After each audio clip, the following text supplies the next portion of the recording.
ऐसन सुंदर धियवा हारियला। पापा हमरे ऐसन सुंदर धियवा हारियला।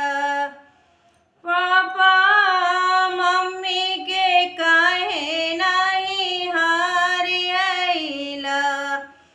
पापा मम्मी के काहे नाही हारियला। पापा हमरे ऐसन सुंदर धियवा हारियला। बेटी मम्मी तुहार घर के लक्ष्मी। बेटी मम्मी तुहार घर के लक्ष्मी। बेटी तू ते भैलू साजन जोग यही से तू के हारियली। बेटी तू ते भैलू साजन जोग यही से तू के हारियली। पाव चाचा कवने नगरिया जुआ खेलियला। चाचा कवने नगरिया जुआ खेलियला। चाचा हमरे ऐसन सुंदर धियवा हारियला। चाचा हमरे ऐसन सुंदर धियवा हारियला।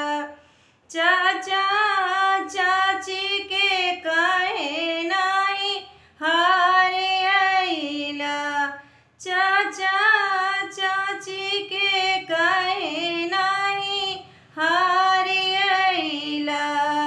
चाचा हमरे ऐसन सुंदर बिटिया हारियला।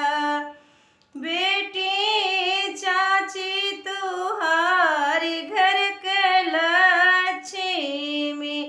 बेटी चाची तुहार घर के लक्ष्मी। बेटी तू ते भैलू साजन जोग तब हो तुह के हारियली।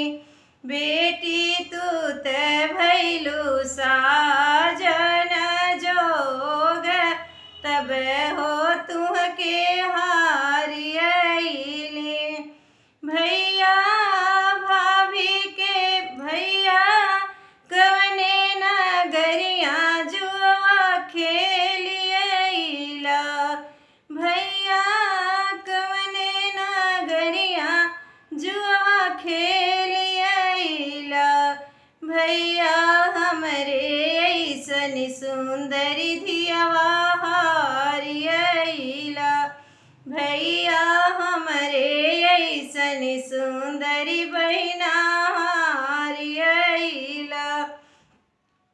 भैया भाभी के काहे नाही हारियला।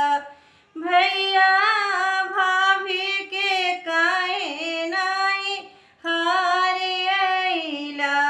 भैया हमरे ऐसन सुंदर बहिना हारियला। बहिनी भाभी तुहार घर के लक्ष्मी। बहिनी भाभी तुहार घर के लक्ष्मी। बहिनी तू ते भैलू साजन जोग तब हो तुह के हारियली। बहिनी तू ते भैलू सा